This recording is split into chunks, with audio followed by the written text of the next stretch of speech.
¿Existió Sebastián Quintana, autor de Historia de la Filosofía Universal, 1840? Gustavo Bueno Sánchez. Buenas tardes. Vamos a comenzar entonces la intervención que está anunciada para hoy, que se titula ¿Existió Sebastián Quintana, autor de Historia de la Filosofía Universal, 1840? O sea, un título con interrogación. Hace 3 semanas, aquí mismo, tuve una intervención sobre la institucionalización de la historia de la filosofía en España. Y en esa intervención recordaba cómo la primera vez, o cuando se creó una cátedra de historia de la filosofía en España, fue en 1843, que se creó una cátedra y además se nombró un catedrático provisional, que era Julián Sanz del Río, al cual se encomendaba que fuera a Alemania a formarse en historia de la filosofía, puesto que el ministro sabía que no había tradición académica de historia de la filosofía en España. A partir de ese año, del año 43, comenzó ya una tradición de bibliografía sobre historia de la filosofía, etcétera, que no vamos a repetir aquí. Y hace 3 semanas decíamos cómo 3 años antes, en 1840, el editor Mellado había publicado una Historia de la Filosofía Universal que firma don Sebastián Quintana. Y habíamos glosado la novedad relativa que suponía en ese año titular un libro de esa manera y publicarlo.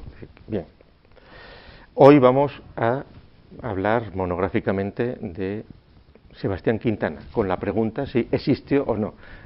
Al final ya resolveremos la pregunta, si se puede resolver. Les voy a hacer primero la historia del libro. La primera vez que yo cito ese libro por escrito, pues fue hace ya hace 23 años, en un artículo en el Basilisco que se llama Historia de la Filosofía Española, yo escribí: Sebastián Quintana, muerto del cólera en 1834, legó a un pariente el manuscrito, resultado de una oscura vida dedicada al estudio en un rincón de una provincia, según figura en la advertencia preliminar de Mellado, el editor, que se publicó unos años después como Historia de la Filosofía Universal, Mellado, 1840-41, 2 tomos. Se entiende tal, y menciono también a Vidart. Esto es lo que yo escribí en 1992. Mi fuente entonces era Luis Vidart, que fue un capitán de artillería que escribió en 1866 un libro que se llama La filosofía española, indicaciones bibliográficas, que fue así la primera obra que trata de ofrecer un curso de la filosofía española. Entonces, mis fuentes eran el libro de Vidart y la Enciclopedia Espasa, el artículo que la Enciclopedia Espasa dedica a Sebastián Quintana. Yo entonces no tenía el libro y en el contexto de aquel artículo tampoco me pareció interesante ir a consultarlo a alguna biblioteca. Eso era en el año 92. Más adelante, en el año febrero del 97, pues hace 18 años, yo compré ese libro y encima pagué por estos 2 tomos lo que veo que es una barbaridad, 30.000 pesetas del año 97. Pero bueno, son esas cosas que hay que tener, Y tampoco es que lo mirase mucho, es decir, que lo miré, lo ojeé, vi que no tenía mayor interés y entonces ahí quedó. A raíz de la intervención del otro día, decidí hacer una entrada dedicada a Sebastián Quintana, puesto que de Sebastián Quintana se sabían pocas cosas, prácticamente lo que el editor dice en el libro, que en esencia es que Sebastián Quintana, retirado en un oscuro, vamos a leerlo literalmente, es cierto, dice, que nada dice en su favor el nombre del autor desconocido hasta ahora en la República Literaria, y a quien solo recomienda su propia modestia. Oscurecido en un rincón de una provincia, don Sebastián Quintana pasó casi toda su vida consagrado exclusivamente al estudio, y fruto de sus tareas es la historia de la filosofía universal, cuyo manuscrito legó, al tiempo de morir víctima del cólera en 1834, a uno de sus parientes, de quien yo lo he adquirido.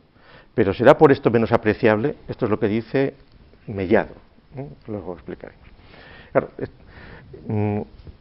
hace 22 años o hace 17 años no era fácil buscar en la prensa del siglo XIX, se podía buscar, pero era inútil, que había que leer páginas y páginas. Es decir, cuando yo hice mi tesis doctoral sobre Fray Ceferino González, me pasé meses leyendo el Carballón para ir siguiendo su biografía, la enfermedad, etcétera, etcétera.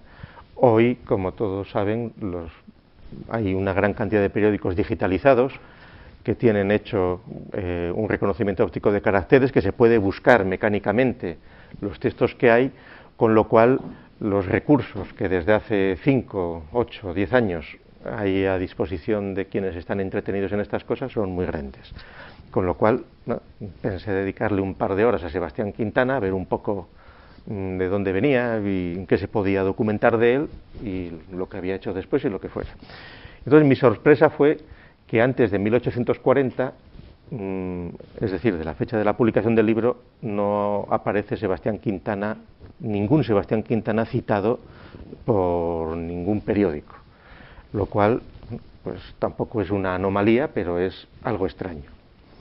Sí que encontré, luego lo diré, un Sebastián Quintana, que podría ser el autor de este libro, un médico que se examinó en el año 28 en el protomedicato. Luego al final hablaré de él. Pero aquello llamó mi atención y me puse a leer el libro con más tranquilidad, a ver si por comentarios internos que se dijeran, etcétera, se podía obtener algo más de su biografía, y nada más que me puse con un poco más de detalle a mirar el libro, hubo cosas que me extrañaron, y para decirlo rápidamente, luego hablaremos de ello, me di cuenta de que la mayor parte del libro es una copia entera, la mayor parte, no todo, sobre todo el segundo tomo prácticamente completo y el primer tomo, salvo las 20 páginas iniciales, a partir de ahí prácticamente todo es una copia de un libro publicado medio siglo antes, publicado en italiano por un jesuita italianizado que había nacido en España, Juan Andrés, y que su hermano lo fue traduciendo esa obra al español. Claro, eso obligó a repensar la personalidad de Sebastián Quintana y aconsejó presentar este asunto también porque la figura del editor, de Mellado, tiene el mayor interés.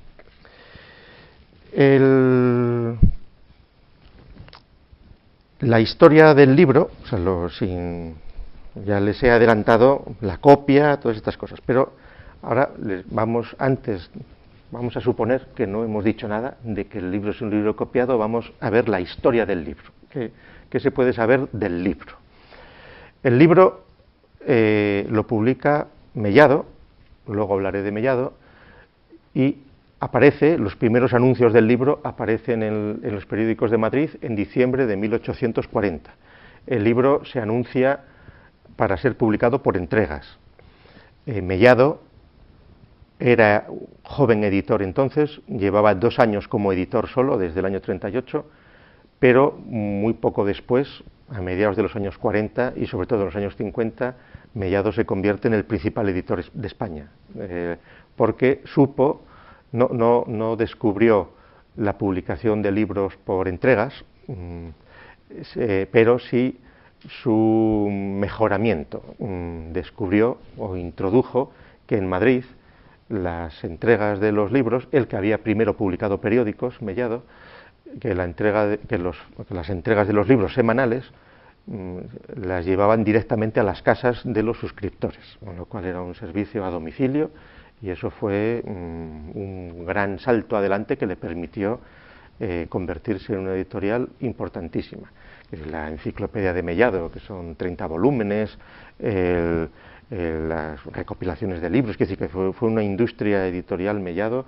Bien, entonces, la vida del libro, el libro que se publica en 14 entregas, se publica en diciembre del 40, enero, febrero y principios de marzo. En febrero ya está el tomo primero y luego ya se vendió en 2 tomos. La suscripción, esto tiene cierta curiosidad, la suscripción costaba a quienes lo quisieran adquirir por entregas semanales de 32 a 40 páginas, pues costaban 4 reales en Madrid y 5 en provincias. Y no se admitían en provincias suscripciones por menos de 7 entregas. Cuando ya el libro ya estuvo publicado, se vendía al año siguiente a 40 reales en rústica y a 46 reales en pasta. Esto en el año 42. Se mantuvo a 42 reales el 43 y el 44. Claro, en esos momentos ya comenzaron a salir otras historias de la filosofía. En el año 42 la traducción de la historia de la filosofía de Amiche, y en el año 46 la historia de la filosofía que tradujo Monescillo, de Bouvier, y en el 47 ya salieron 3 historias de la filosofía, la de Tomás García Luna,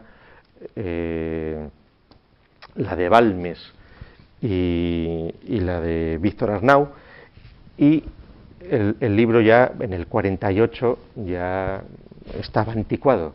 En primer lugar porque era una historia de la filosofía universal muy peculiar, como ahora diremos, pero en segundo lugar porque por su aspecto ya era también añejo, como no podía ser menos cuando era una copia de una obra de 50 años antes. Pero bueno, de hecho, no se había agotado la edición, los ejemplares, no creo que hicieran otra tirada, y en el año 48 ya se saldan a 24 reales, o sea, de 46 reales, 48 encuadernados, se venden a 24, y al mes siguiente se venden a 16, ha bajado de precio, pero, y esto esto se sabe porque en los periódicos van anunciando los saldos y todas esas cosas. Pero tiene el mayor interés que cuando el libro se vende a 16 reales, en la misma oferta de libros baratos se vendían los 5 tomos de las cartas eruditas de Feijó, edición del 18, por supuesto. Los 5 tomos se vendían a 50 reales en pasta, es decir, estaban totalmente devaluados. Esto costaba 48 reales, los 5 tomos de Feijó, publicados 50 años antes, 50 reales. Es decir, Feijó había perdido totalmente interés, como también tenía muy poco valor las obras publicadas a final del 18 y principios del 19 por Juan Andrés, que se encontraban fácilmente en el mercado, y que Juan Andrés es un autor que sigue en el mercado del libro viejo hoy día a precios relativamente económicos, es decir, que es abundante. Curiosamente, no hay muchas citas de este libro. Este libro no fue muy citado, seguramente porque la propia circunstancia de ser publicado por entregas le hacía desmerecer, o incluso también el editor, las circunstancias, que seguramente no fue muy considerado, aunque Lo que sí que es curioso es cómo las primeras menciones a este libro, las que yo he encontrado, son de los años 60, es decir, 20 años después, pero sobre todo citas en Valparaíso y en La Habana. En revistas, en artículos, pues por ejemplo dice, este siglo, el XVIII, es el filosófico, toda Europa, en fin, daba agradable acogida a la crítica, a la filosofía, dice Sebastián Quintana, Historia de la Filosofía Universal, además citas para unas cosas totalmente sin sustancias, ¿no? Los egipcios, dice don Sebastián Quintana en su Historia de la Filosofía, habían conservado las observaciones de 373 eclipses de sol y de 832 de luna. Bueno, Sebastián Quintana, eso copiado de Juan Andrés.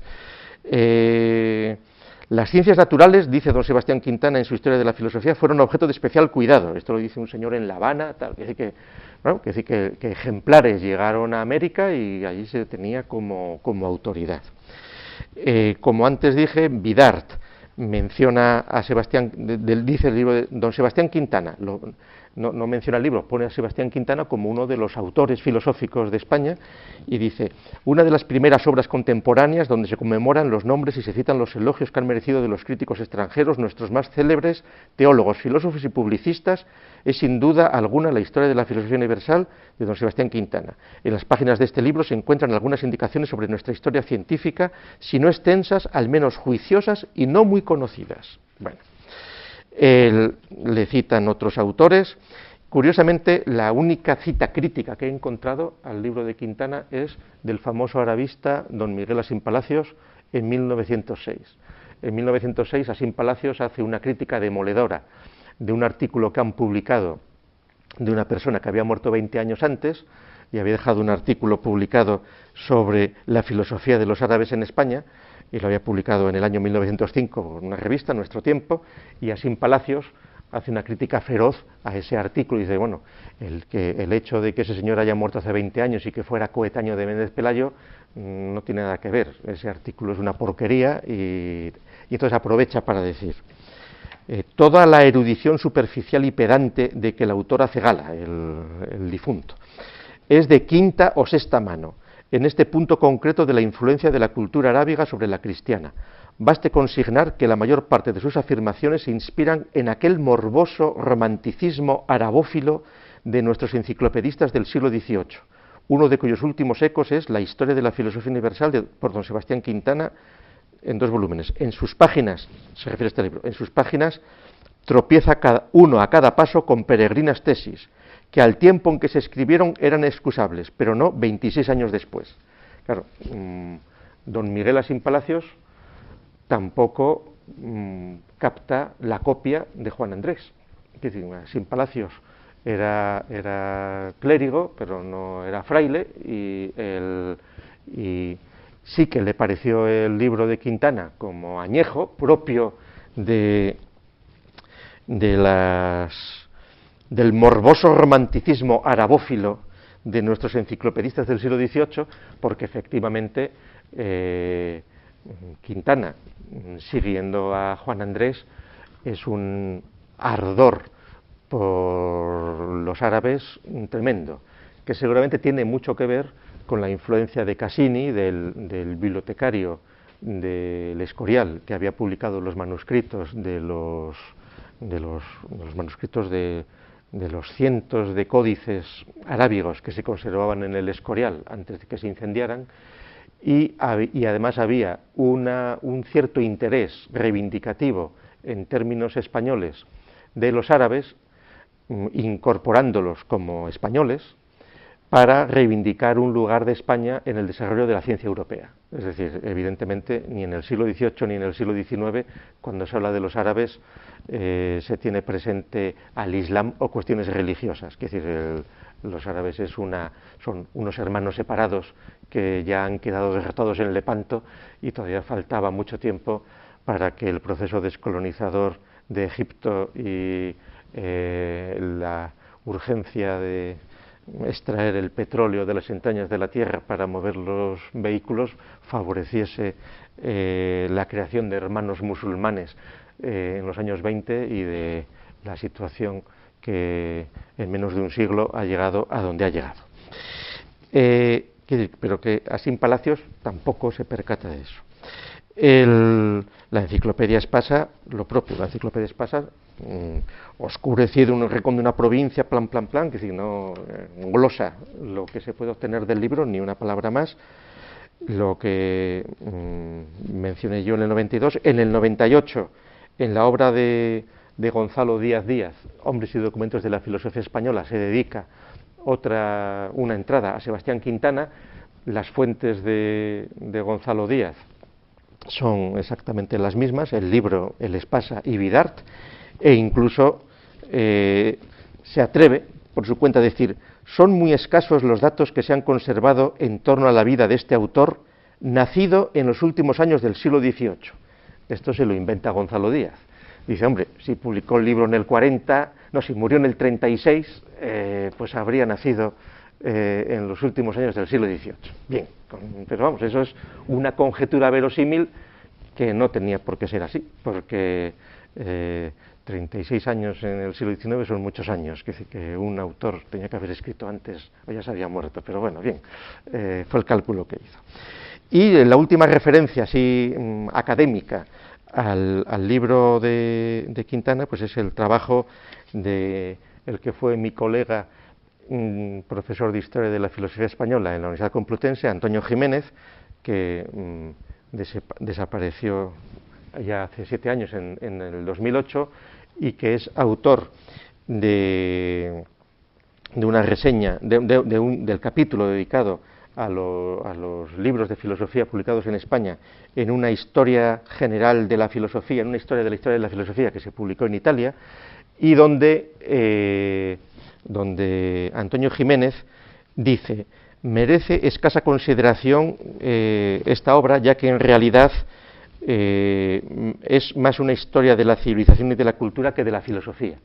Es decir, la crítica que hace Antonio Jiménez al libro es que se parece poco, aunque en el título diga Historia de la Filosofía Universal, el contenido es más una historia de la civilización y de la cultura. Claro, aquí la crítica que hace es también gremial fetichista, porque no se corresponde con el título.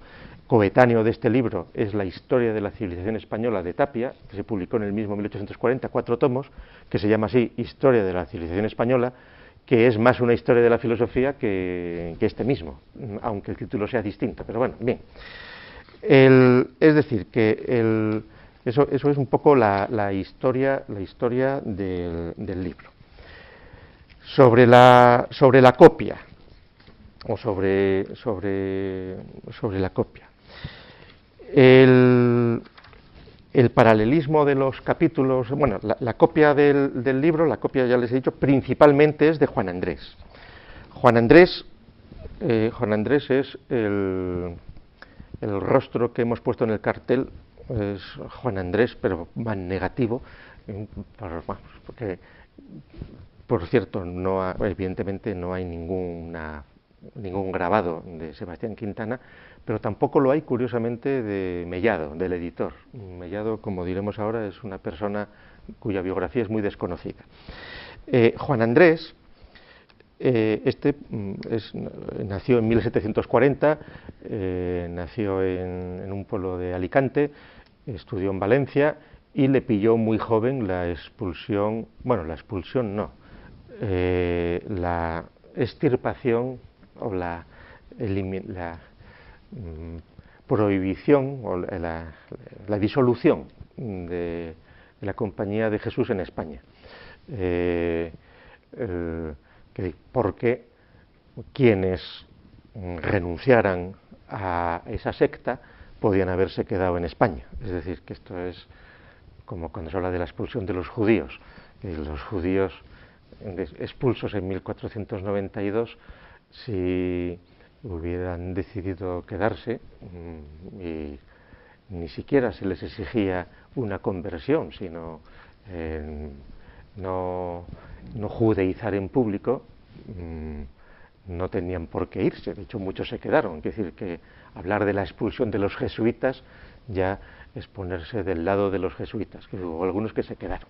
Juan Andrés, que todavía no había culminado todos sus votos, por su edad, no se quiso quedar y se fue, aunque su amigo, aunque Gregorio Mayans, que era mayor que él, intentó convencerle de que se quedara, porque su familia lo necesitaba y porque para que se iba a ir a Italia, etcétera, etcétera, porque además, claro, fueron a Italia, luego allí los prohibieron también, que fue estos avatares de la Compañía de Jesús en el final del siglo XVIII, que tanto juego dio a grandes jesuitas que desarrollaron su actividad en Italia. Bueno, pues entre ellos Juan Andrés. Juan Andrés se italianizó, publicó prácticamente todas sus obras en italiano, vivió 20 años al servicio en Mantua, al servicio del Marqués de Bianchi, y en ese tiempo se dedicó, entre otras cosas, a escribir un Origen, progresos y estado actual de toda la literatura, una obra que en español las fue traduciendo su hermano y se fue publicando en Madrid por el abate Juan Andrés en 10 tomitos.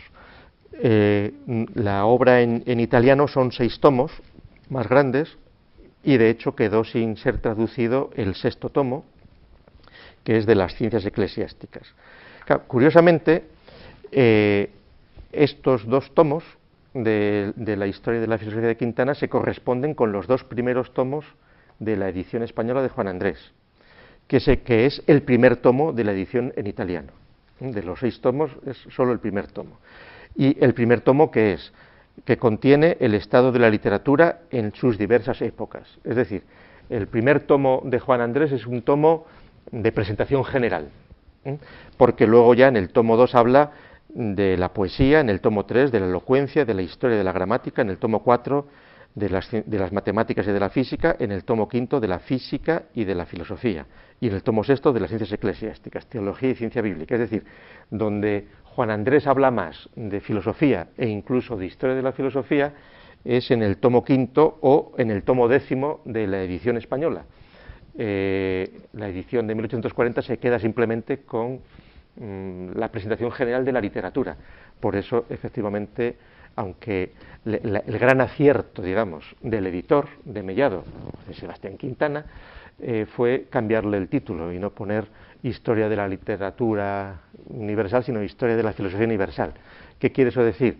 Que tenía más mordiente titular Historia de la filosofía, porque era en el contexto de los años 40 la filosofía ya se estaba rumoreando y era uno de los instrumentos que los liberales estaban utilizando para poder hacer frente a los rigoristas carlistas y un modo de jugar con potencial, porque vuelvo a repetir lo que dije el otro día, aquí por filosofía se entendía no solo lo que hoy entendemos por filosofía, sino filosofía iba asociado a lo que eran las ciencias naturales, y entonces el progreso del país se suponía que tenía que pasar por el estudio de la filosofía, que era lo mismo que decir de las matemáticas, de la física, de la química, etcétera, etcétera, etcétera. Bien. Entonces, Juan Andrés, por cierto,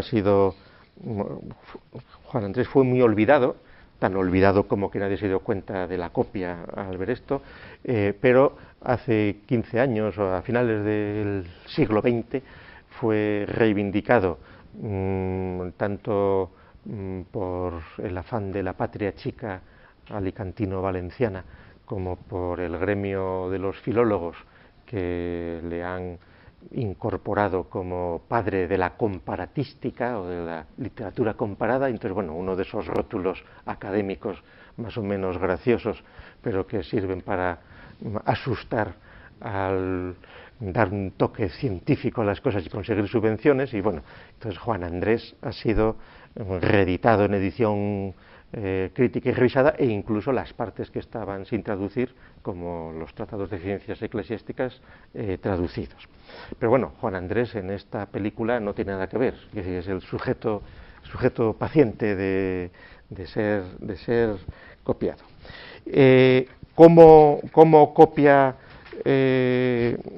Sebastián Quintana? Bueno, en Internet hay una página que hemos titulado Sebastián Quintana copia a Juan Andrés, donde ocupa por ahora 20 páginas a 2 columnas, que aquí no, pues sí, que no habría que verlo, pero que se lo pueden creer. Quiere decir, si se cogen el tomo 2, les hago la prueba, cogen cualquier frase de 6 palabras y las ponen en Google Libros en el buscador y les va a aparecer Juan Andrés. Y si no es a la primera, a la segunda. Curiosamente, esta obra no está digitalizada. El Sebastián Quintana es menos conocido, no debe haber tantos ejemplares o no ha merecido ser todavía digitalizado por nadie, mientras que Juan Andrés está digitalizado y por eso también es fácil encontrar los textos y las copias de estas cosas. Bueno, entonces, el sumario, los índices son prácticamente paralelos. Lo único que sucede es que mientras que Juan Andrés, a lo que Juan Andrés llama capítulos, y dentro de los capítulos tiene epígrafes en el margen de las columnas, como en el siglo XVIII, Quintana o Mellado, a lo que Juan Andrés llama capítulos lo llaman títulos, y a los epígrafes lo llaman capítulos, con lo cual lo que en Juan Andrés es un capítulo se convierten en un título con 17 capítulos, por ejemplo, en esta obra, con lo cual abunda mucho más y son dosis más cortas, etcétera. Hay algunos cambios curiosos, por ejemplo, el capítulo 9 de Juan Andrés, que es Testimonios a favor de la influencia de la literatura arábiga en la nuestra, en la edición esta 10, Testimonios a favor de la influencia de la literatura arábiga en la Europa, no en la nuestra. Juan Andrés dice en su capítulo 13, el siglo XVI, injustamente dicho, siglo de León. Claro, como eso ya le debe sonar muy lejano a Quintana, dice, siglo XVI, capítulo 3 del título 3, siglo XVI, injustamente llamado siglo de León X, que explícita un poco más. O un cambio también curioso, donde Juan Andrés dice, un epígrafe del capítulo 15, hablando de la literatura del siglo XVIII, dicho con razón, siglo iluminado. Sebastián Quintana, ya iluminado, le suena muy decimonónico, no está al loro de la nueva terminología, y dice, siglo XVIII, dicho con razón, siglo ilustrado. Es decir, la ilustración ya domina, aunque luego en el texto hable de iluminado, pero vamos, es decir, que estos son matices, o por ejemplo, ulteriores adelantamientos de la literatura, dice Juan Andrés, y dice ulteriores adelantos de la literatura, adelantamientos ya le debe parecer muy arcaico, o estudio para verificar las noticias no ciertas, se transforma en cuidado de verificar las noticias no ciertas.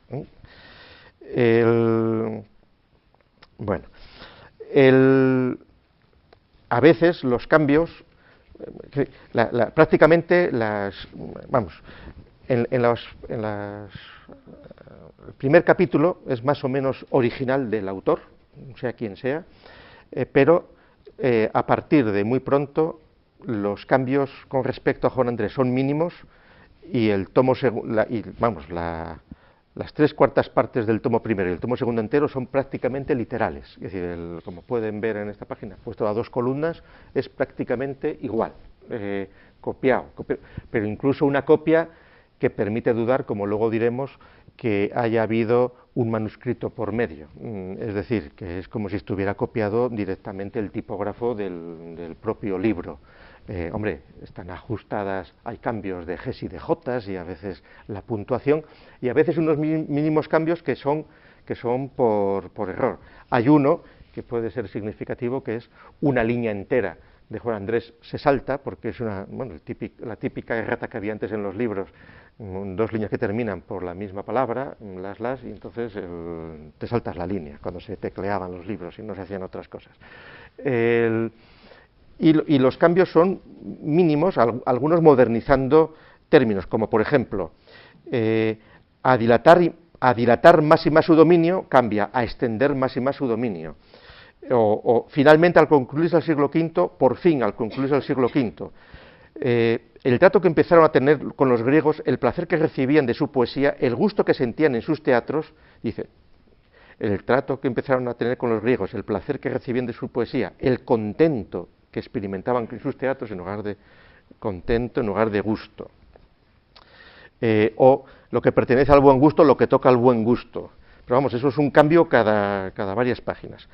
Sí que en un momento determinado, en la página 111, o sea, todavía al principio del tomo primero, me sorprendió que había un párrafo entero en Sebastián Quintana que no apareció en Juan Andrés. Hombre, pues escribió un párrafo entero, pero no. Ese párrafo entero, pero literal, está copiado del compendio de las lecciones sobre retórica de Hugo Blair, que incluso hasta eso estaba copiado. Bueno, e incluso hay erratas, por ejemplo, eran los árabes una nación vaga y errante, dice Juan Andrés, y dice él, eran los árabes una nación baja y errante, o sea, el vaga y el baja, y también me llamó la atención que había una frase añadida por Quintana que es, hasta casi mitad del siglo XVIII los árabes vivieron en una terrible oscuridad.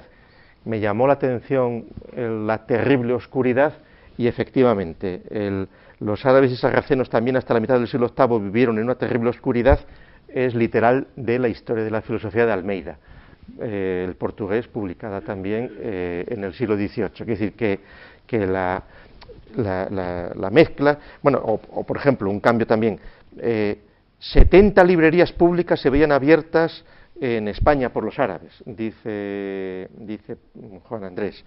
70 bibliotecas públicas se veían abiertas en varias ciudades, claro, librería-biblioteca había cambiado el sentido del 18 al 19. Y hay un otro error por aquí curioso, que es todo esto que me estoy pasando es que son iguales, pero aquí dice Juan Andrés, se dé después algún consuelo, manifestando a los hombres arrepentidos de sus yerros y a lo menos dejando el error, ya que no pueden comprender la verdad. Y el que copia dice, se dé después algún consuelo manifestando a los hombres arrepentidos de sus hierros, de los de Bilbao, y a lo menos dejando el error, ya que no puedan comprender la verdad. Y nada, lo demás sigue exactamente todo igual, en lugar de notables pone nobles, y al final, cuando Juan Andrés dice, en mi concepto debiera hacerse en muchas partes de nuestros estudios mejoras que deben hacerse, él dice, en mi concepto debería hacerse en nuestros estudios. No es plagio, es copia con algunos cambios mínimos. Bien, entonces, vamos entonces ahora a hablar del editor, de Francisco de Paula Mellado, para conocer las circunstancias de la edición. Francisco de Paula Mellado, como ya antes les dije, es un autor muy conocido, porque es Francisco de Paula Mellado Salvador. Pero Francisco de Paula Mellado como editor es muy conocido como editor, pero de su biografía se sabe muy poco. De hecho, yo publiqué una entrada sobre él en el averiguador del Proyecto de Filosofía en Español, que llego hasta 1840, siguiéndole puntualmente, llego hasta el 40, y ahí pone en proceso, está parado, y en buena medida me paré por esta obra. Me paré para hacer estantes, pero bueno, esto fue hace 4 años y luego pues, se van dejando las cosas. Pero bien, cuando hace 4 años yo hice la entrada de Francisco de Paula Mellado, en ningún sitio, o sea, Francisco de Paula Mellado, por supuesto, a pesar de que fue el editor, como digo, más importante de la mitad del siglo XIX, luego vinieron otros que le superaron sin duda, pero Mellado no merece una entrada, por ejemplo, en el Diccionario Biográfico Español de la Academia de la Historia, ni merece entradas en la Enciclopedia Espasa, ni en ningún sitio. Y de Mellado prácticamente los únicos datos biográficos que hay sobre él están en la biografía de don Modesto Lafuente, porque Mellado sí que su gran crecimiento como editor lo hizo de la mano de Modesto Lafuente. Modesto Lafuente, todos lo conocen como el gran historiador, el primer autor de una historia moderna de España, una historia liberal, pero el contacto con Francisco de Paula Mellado es anterior, cuando Modesto Lafuente publicaba en León un periódico, bueno, una revista, ya avanzado el año 38, año 37, 38, 1800, que se llamaba Fray Gerundio. Es decir, que Modesto Lafuente era Fray Gerundio y Fray Gerundio siempre mantuvo Modesto Lafuente su anonimato. De hecho, Fray Gerundio tomaron contacto, es decir, Mellado es un autor, ahora lo diré. Mellado tiene 10 años publicando algunas obras, todavía no es editor. Cuando comienza a ser editor es cuando entra en contacto con Fray Gerundio, con Modesto Lafuente. Y en el año 37 la revista Fray Gerundio, que se publicaba en León, Modesto Lafuente había sido fraile, se había salido y se dedicaba a escribir y a ganarse la vida publicando una revista. Tenía un puestito en la Diputación de León, hubo un cambio político, le quitaron el puestito y entonces decidió irse a Madrid a vivir simplemente ya de escribir. Y Fray Gerundio tuvo un gran éxito gracias a Mellado. Mellado fue el que comenzó a publicar Fray Gerundio en Madrid, como Fray Gerundio y Lafuente como el autor y Fray Gerundio eran frailes, o el otro lo había sido, en lugar de llamarlo números, lo llamaba capilladas, de capilla. Eran las entregas o las dosis eran capilladas. Y entonces, en el año 37-38 empieza Mellado a publicar el Fray Gerundio de Modesto Lafuente, empieza inmediatamente a publicar otros libros, otras revistas, libros por entregas, y fue creciendo. Y de hecho luego sucedió que de esa relación entre Mellado y don Modesto Lafuente sucedió que en el año 43, es decir, 3 años después de esta obra, Modesto Lafuente no supo resistir los encantos de la hermana de Mellado y matrimonió con ella, con lo cual se convirtieron en familia. Razón por la cual, cuando muchos años después publicaron la biografía de Modesto Lafuente, hay unas menciones a Mellado. Es prácticamente lo único que hay escrito sobre Mellado, al margen de lo que se puede obtener siguiendo su trayectoria editorial y lo que se habla de la editorial. Porque Mellado, que murió en 1876, fecha que les decía que hasta hace 4 años no aparecía en ningún sitio, porque Mellado no tenía ni entrada en la Wikipedia. Ahora no sé si la tendrá o no, pero es fecha que la encontré buscando en la prensa. No tengo la seguridad de cuándo nació, sé cuándo se casó y tampoco me he dedicado a investigarlo, que eso era de Granada, con lo cual los eruditos granadinos que se pongan a repasar parroquias de Granada y para saber la fecha. Pero vamos, que a la escala en la que nosotros nos movemos nos da igual que naciera en el año 9 que en el 10. Nació hacia el 10. Se casó en el 35 con una tal Isidra Leguey y tal. Bueno, y eso sí,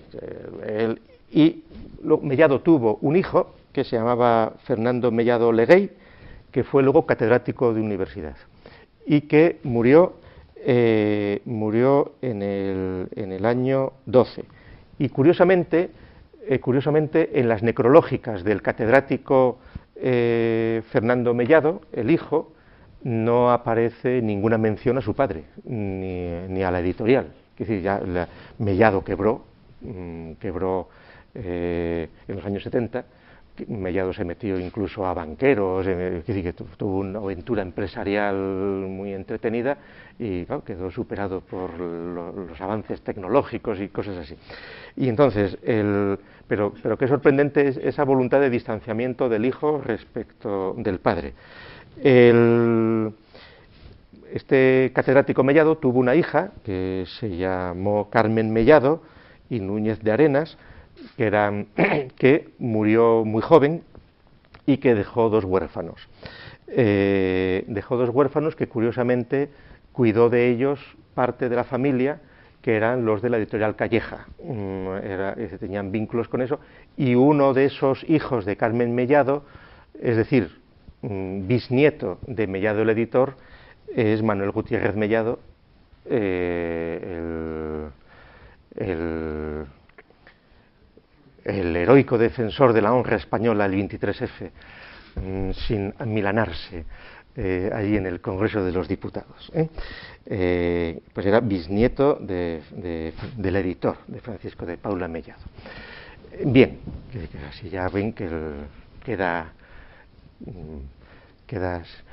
con lo cual no hay que descartar pues que en alguna casa de Madrid haya alguna foto de Mellado el editor, y entonces aprovecho esto porque viven parientes, pues a ver si alguno encuentra una foto de su bisabuelo o de su tatarabuelo, pues estaría bien darle publicidad, porque lo merece el editor. Bien, bueno, pues esto es el cotilleo tipo Ola de Mellado.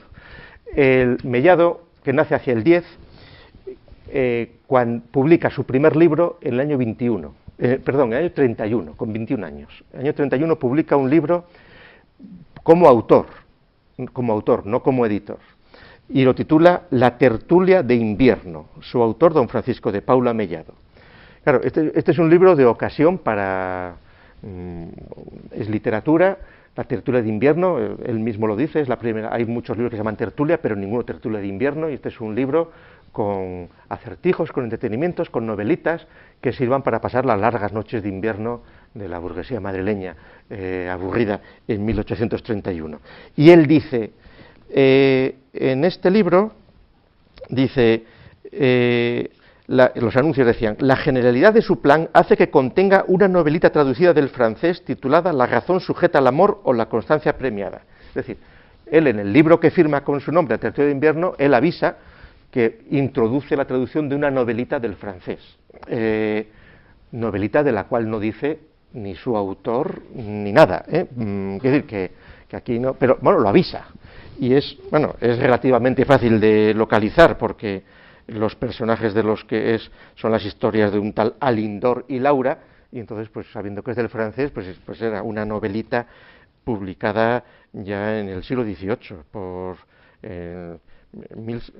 su autora, un cuento que se había publicado, la autora había muerto en 1780, pero vamos, quiere decir que ahí no tiene, tampoco lo oculta, dice, por la propia naturaleza del invento, aquí metemos esta novelita. Bien, el segundo libro que publica él es una traduce otra novela, Clermont, de Regina María Roché.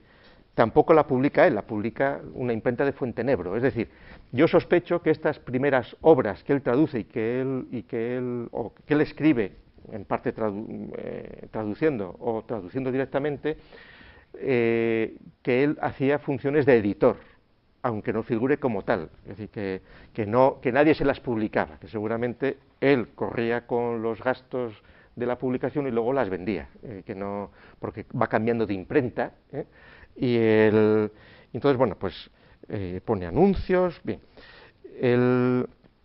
Su segundo libro propio, el que firma con su nombre, él mismo lo titula Días fúnebres, imitación de Cadalso, y como él mismo reconoce, esta obrita es una imitación de las noches lúgubres del célebre Cadalso, con la diferencia de que en ella se encuentra un plan principiado y concluido sin que quede nada que desear al lector. Es decir, para que la gente no deje de comprarlo, está todo resuelto. Bien. Y al año siguiente, en el año 33, que tiene 23 años, publica un libro pequeñito, muy buscado por los viciosos fumadores o coleccionistas de cosas de tabaco, que se llama Francisco de Paula Mellado, Arte de fumar y tomar tabaco sin disgustar a las damas. Es un librito de 128 páginas. Ahora, el mismo Mellado dice en el libro que él es una adaptación de una obra francesa. tampoco dice de qué obra. O sea, él dice, y la firma con su nombre. Claro, lo de la adaptación, esto se sabe mucho en estos mundos de las obras pirateadas y copiadas. Es decir, no es una traducción, es una adaptación. Cambia lo suficiente.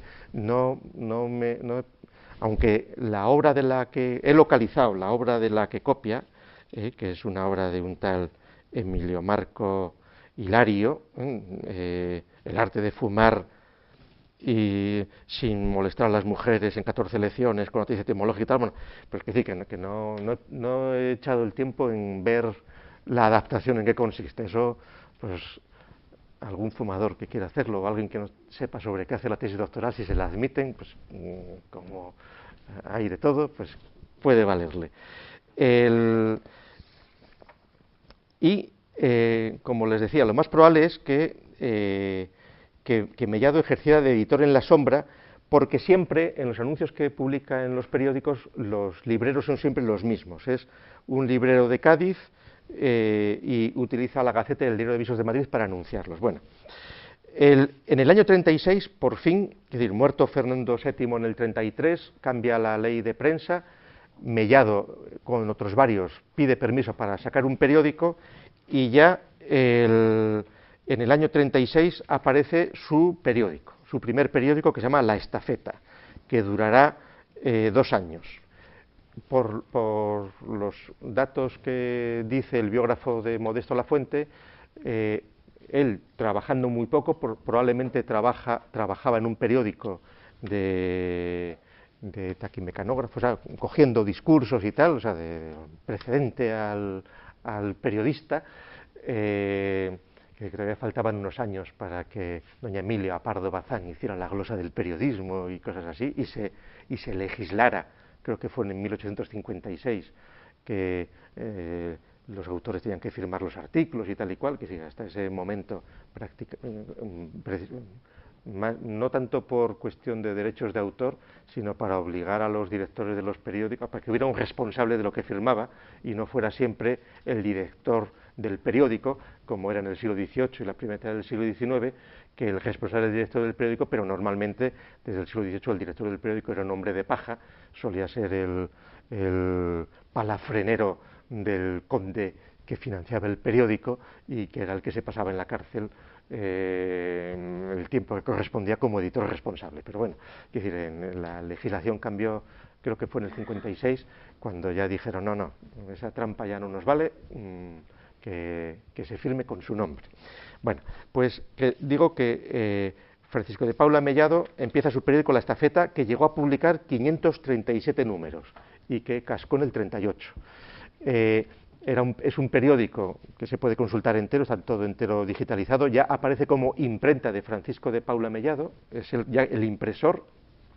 La Estafeta lo repartían por las casas a diario en Madrid, son 4 paginitas, 8 páginas, sin ningún nombre, sin ninguna firma, todo extractado de unos sitios y de otros, que son variedades, y sabemos por el biógrafo de Modesto Lafuente que Mellado, que ganaba muy poco, compró el equipamiento necesario, contrató tipógrafos necesarios y tal y cual, y entonces la calidad del periódico es infame, que sería uno de tantos periódicos pues muy humildes, pero sí que tiene interés que ya La Estafeta, él ya se asienta en una dirección que es la calle Príncipe 25 de Madrid, que será la que le acompañe luego ya como editor, cuando él se convierte en editor ya de libros y de enciclopedias y de obras, va a ser el centro de suscripciones en la calle Príncipe 25, que es, y luego tendrá imprenta propia, etcétera, etcétera. Pero bueno,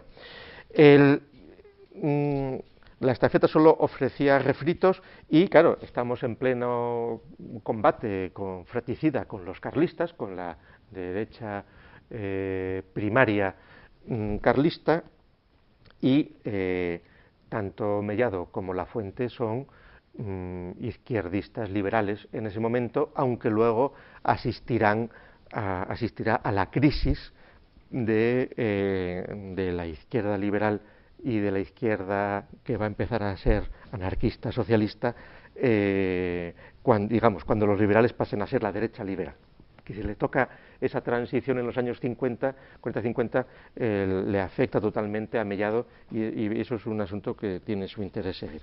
De hecho, los dos primeros libros que publica Mellado son otros dos libros ya más serios, son colecciones de documentos oficiales relativos a los asesinatos y tentativas de insurrección hechas últimamente en varios puntos del reino, que es contra los carlistas, etcétera, etcétera. O un emplasto político, semblanzas del Ministerio Frías, donde está una obra totalmente de coyuntura y que es además pone imprenta de don Francisco de P. Mellado, que dice año 38, que dice que en el año 38 Mellado ya está funcionando como editor y además políticamente significado, con lo cual obtendrá sus ventajas también en el entorno político del momento.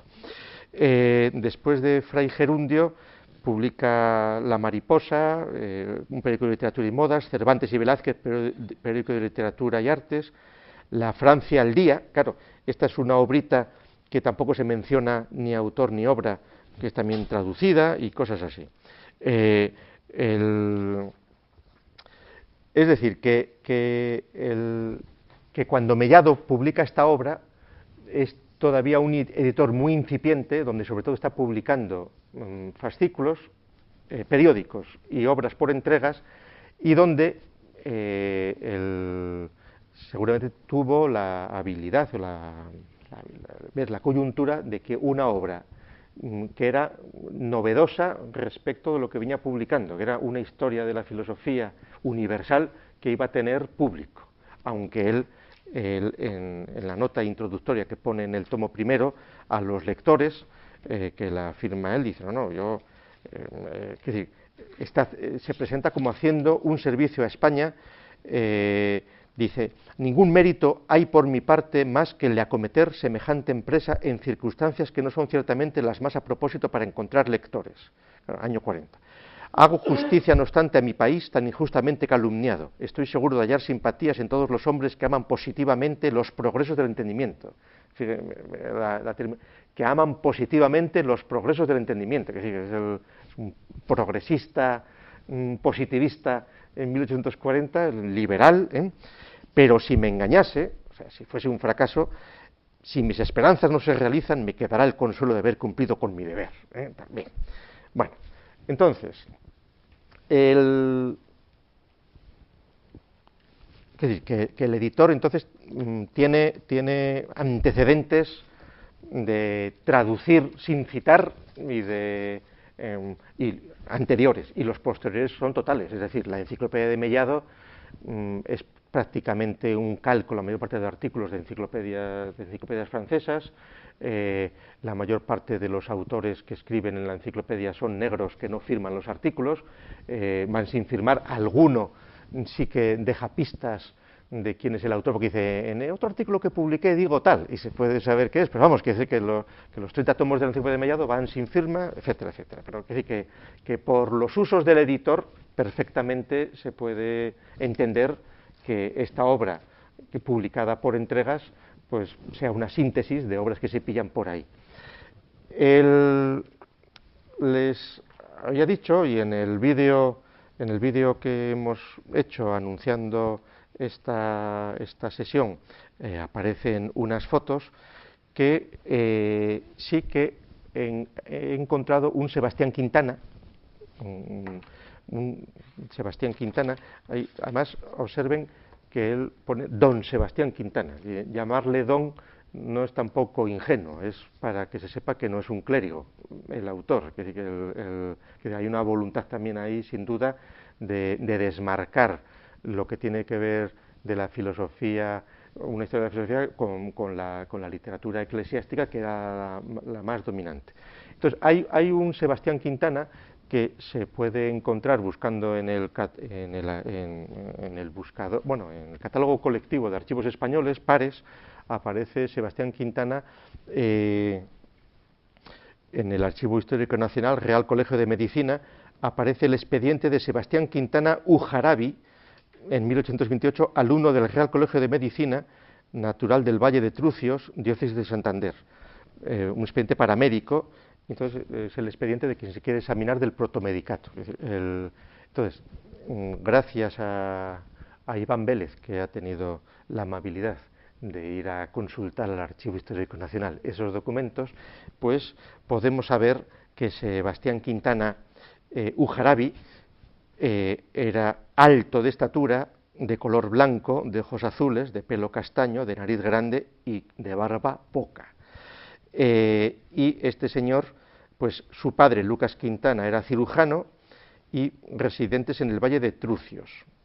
Nacido en 1806, este señor, bautizado en San Pedro de Romaña, San Pedro de Romaña, que es el nombre de la iglesia del pueblo que se llama hoy Trucíos. Bueno, ahora entonces, Trucios,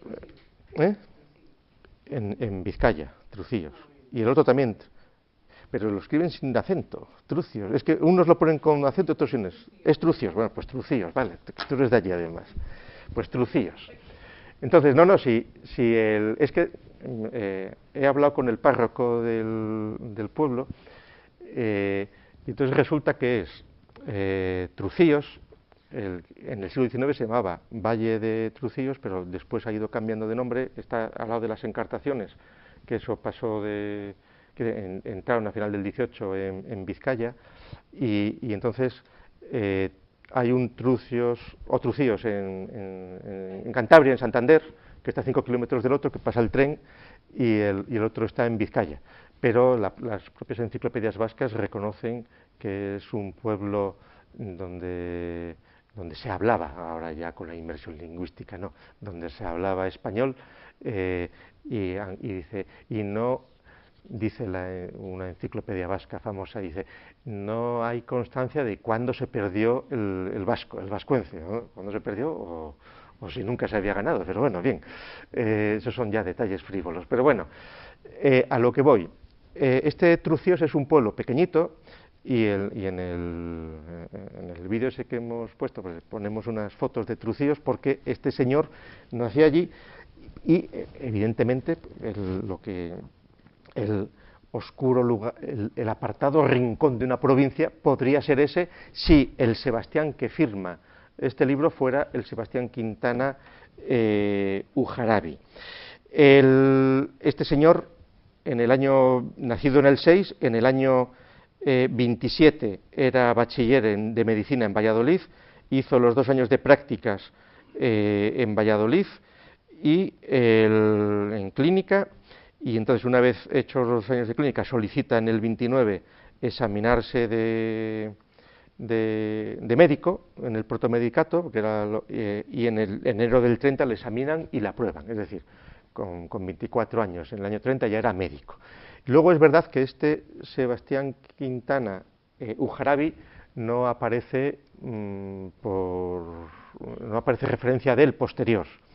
No he podido, hablé con el párroco de los 2 pueblos, que es el mismo para las 2 parroquias,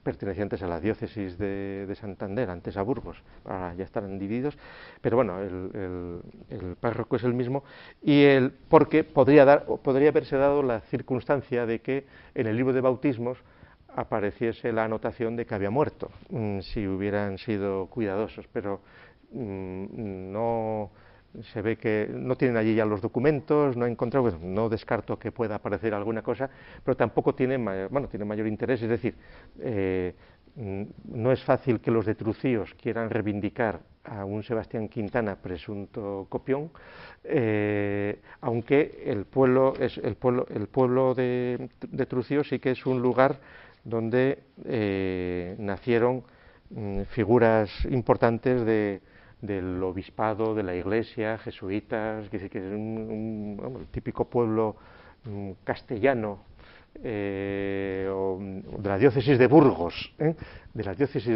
para ponerlo así, con edificaciones que parecidas a las de Santander, de Vizcaya, etc. Bien.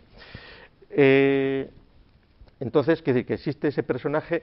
Claro, aquí vamos a ir vamos a ir ahora al final. A la pregunta es si me copió. Bueno, un detalle puede ser la advertencia del autor, la advertencia que el autor dice, la advertencia del autor. Para escribir esta obra he tenido presentes a Brúquero, Launoy, Formey, la historia literaria de Francia, la de Italia, las antigüedades italianas de Muratori, Masdeu, Hervás, el abate Andrés y otros que han tratado la materia con sumo acierto y posterioridad. Y dice, algunas veces los he copiado en los datos y luces que venían a mi propósito, porque mi objeto ha sido formar un todo selecto de diversas partes esparcidas, presentando así, en una tabla reducida, un conjunto de noticias y conocimientos que no podrían haberse sino registrando muchos volúmenes. Me creo obligado a hacer esta advertencia por un doble motivo. Primero, para que acudan a estas fuentes aquellas personas que deseen dar mayor dilatación a su estudio. Segundo, para que, informadas de la índole y condición de la obra, tomen su lectura con conocimiento de causa. Es decir, aquí el autor, la supuesta advertencia del autor ya está preparando cualquier cosa. Claro, evidentemente los autores que cita son también raros. En primer lugar, cita 9 autores. Brúquero, que es Juan Jacobo Brúquero, el famoso historiador de la filosofía del siglo XVIII, Launoy, Juan de Launoy, que es un autor del XVII que escribió una obra sobre la fortuna de las obras de Aristóteles, y Formey, que es Juan Enrique Samuel Formey, que es un alemán que escribió en francés, que en 1760 publicó una historia abreviada de la filosofía en francés en Ámsterdam. Claro, son todos autores muy añejos, los 3 primeros. Los otros 3 que cita, esa es la historia literaria de Francia, la de Italia y las antigüedades de Muratori, pues también la historia literaria de Francia es la famosa obra hecha por los benedictinos de San Mauro, que son 12 tomos que se publicaron en el siglo XVIII, luego se continuó más adelante. La de Italia es la obra de Zaccaria, también de 1759, y la de Muratori, pues del año 38. Y los 3 últimos que cita, Masdeu, Hervás y el abate Andrés, los 3 son jesuitas, y los 3 además exiliados a Italia. El último, Andrés, es en el que entra Sacco. Claro, hasta las citas que toma aquí proceden del libro de Andrés. Porque, hombre, la referencia a Brúquero y a Launoy es común, por ejemplo, a Teodoro de Almeida. Pues 60 años antes también dice Almeida en su presentación de la historia de la filosofía, que es muy breve, dice: quien deseare más completa noticia de esta historia, lea a Brúquero, a Launoy y al doctísimo Verney. Verney no es el Formey que cita Verney era un portugués, Almeida era portugués, Verney era un malvado enemigo de Feijóo que firmaba con un seudónimo Barbadiño para meterse con Feijóo. Y por ejemplo, otro autor a final del XIX que hace también una relación de nombres dice: el autor ha sacado la historia de la sociedad de Laercio, Launoy y Verney. Claro, copiaba de Almeida, pero otros citan a Formey, es decir, aquí cabría suponer que por su advertencia el autor de esta recopilación o de esta obra tenía la voluntad de haber hecho una síntesis de más obras, de verdad. Y al principio así parece pretenderlo. Pero, como ya dije antes, desde muy pronto se limita a copiar a Juan Andrés. ¿Qué pudo pasar? Pues probablemente que pueden pasar muchas cosas. Mi hipótesis, porque esto no se puede afirmar si existió Sebastián Quintana. Bueno, mi hipótesis es que el Sebastián Quintana que aparece firmando esta obra no tiene que ver con el Sebastián Quintana médico. Que el Sebastián Quintana de esta obra es un nombre falso, inventado para vender, un nombre comercial. No en vano escoge el apellido Quintana. Manuel José Quintana era el poeta y el autor más importante del momento. Bueno, Sebastián Quintana sonaba bien, era eufónico, no había Sebastiánes Quintana. Hombre, ya quien quiera ponerse a rizar el rizo, pues podrá imaginar que pudo haber conocido Mellado al Quintana médico, que tal. Bueno, aquí luego, porque lo que hay que dudar de la propia existencia de ese manuscrito, es decir, la justificación que prepara Mellado para quienes puedan descubrir que el libro es una síntesis de obras, eso en general, y que luego se convirtió en una copia prácticamente de una sola obra, es preparar la fantasía de la modestia de este autor que muere en el cólera del 34, claro, o del 36, el cólera del 34, el cólera que provocó los primeros indignados en Madrid, cuando el cólera y la matanza de frailes el 17 de julio del 34, que fue una escabechina, aquello que les acusaron de haber envenenado las fuentes o de dar caramelos claro, en pleno contexto de las guerras carlistas y tal bien.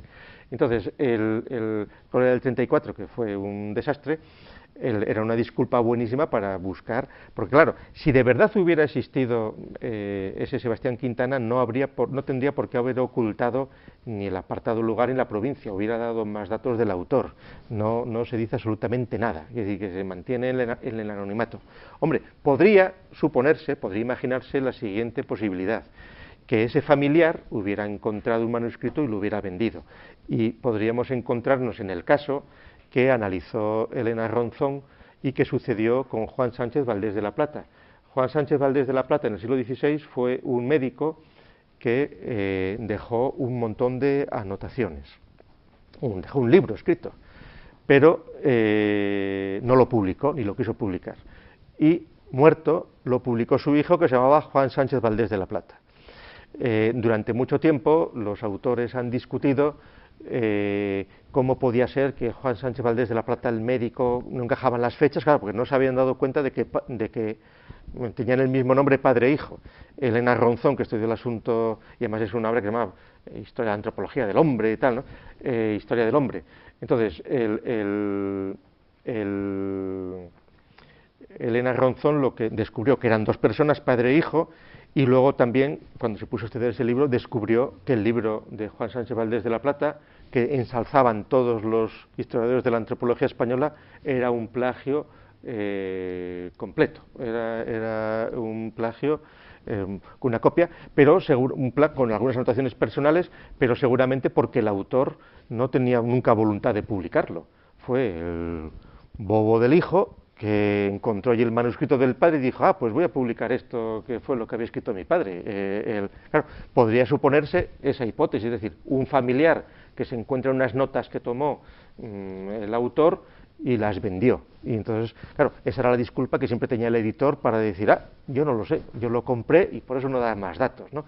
Pero, claro, la copia es tan sistemática, también pudo ser que, yendo ya a la responsabilidad de Mellado como editor, que Mellado encargase a uno de sus negros, o de sus colaboradores editoriales, sino él mismo en parte, la síntesis o la realización de esa obra, y que éste hubiera traicionado su confianza y en lugar de libar de varias obras, se apresuró a ir copiando de otras. Mi impresión, francamente, es que Mellado era un editor que estaba empezando, que Mellado ya había practicado la traducción con cita o sin cita de este asunto, y que aquí, rememorando al Quijote, pues Sebastián Quintana, que nació en un lugar de cuyo nombre no quiero acordarme, pues en un oscuro rincón de alguna provincia, se inventó un nombre de ocasión, tampoco para poder y que seguramente él al principio tenía la voluntad de ir picoteando de un sitio y de otro, y que después, probablemente porque le cogió el toro y el ritmo de entrega semanal de los 14 fascículos le impidió trabajarlo más, a partir del fascículo cuarto prácticamente, o bueno, de la entrega cuarta, que fascículo es una terminología moderna, a partir de la entrega cuarta prácticamente ya se limitó a copiar literalmente de Juan Andrés, con lo cual, mientras no aparezcan otros datos, mi opinión es que el don Sebastián Quintana, autor de la Historia de la Filosofía Universal publicada por Mellado, es un seudónimo de ni siquiera de la editorial de Mellado, porque todavía no publicaba tal, sino de El Gabinete Literario, de la calle Príncipe 25, que es quien firma la edición. Y nada, hasta aquí hemos llegado.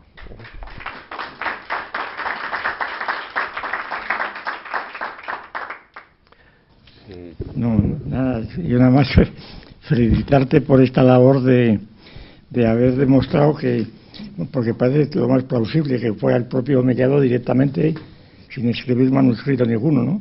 Es lo que vienes a decir. Y entonces, claro, yo creo que esto tiene mucha importancia también por las implicaciones que tiene, por ejemplo, el hecho de que la primera historia de la filosofía española se escriba desde Italia, ¿verdad? Por Andrés. Es decir que, y luego, pues la luz que arroja acerca de cómo este título prometía y permitía una publicación, y luego pues como la labor que tú has hecho según el método que dominas de ir por los textos digitalizados y extrayendo la información, que es una cosa nueva, y cómo hasta ahora centenares de profesores y demás que han estado citando en la historia europea a este señor y postaseándolo, suponiendo que existió, pues que no existió. Es decir, que es un descubrimiento negativo, pero lo más importante, que si fuera positivo. Vamos a ver, la influencia, la propaganda que hizo Mellado, que más o menos en el contexto liberal en el que él está, y el hecho de que colaboró activamente a calentar el ambiente de la potenciación de la historia de la filosofía en el contexto español del momento. Es decir, si en el año 43 el ministro Gómez de la Serna decide, bueno, que hay que crear una cátedra de historia de la filosofía, etcétera, etcétera, en buena medida es por esta actividad. Evidentemente, en Francia había cátedras de historia de la filosofía desde los años 10 del siglo XIX y había, bueno, y en Alemania, que ya había, en Alemania y en Francia y en Inglaterra estaba ya institucionalizada la historia de la filosofía, con profesores, con obras, etcétera, etcétera, con intereses diversos, y en España, precisamente, el carácter que Mellado da a esta historia de la filosofía universal, entendiendo por filosofía una especie de la civilización o de la cultura en general, era también muy ajustado a lo que los liberales del momento esperaban de la filosofía, porque con lo cual encajaba perfectamente, y durante varios años el publicarlo por entregas y los anuncios continuos, etcétera, sirvió para el asunto. 2 años después, o sea, esto fue el 40-41, en el 42 fue cuando ya se tradujo Eixala la historia el manual de historia de la filosofía de Amiche, tradujo del francés, claro, una traducción con comentarios muy interesantes, con algunos comentarios referidos a España, etcétera, etcétera, que estos son obras que estamos preparando para editar.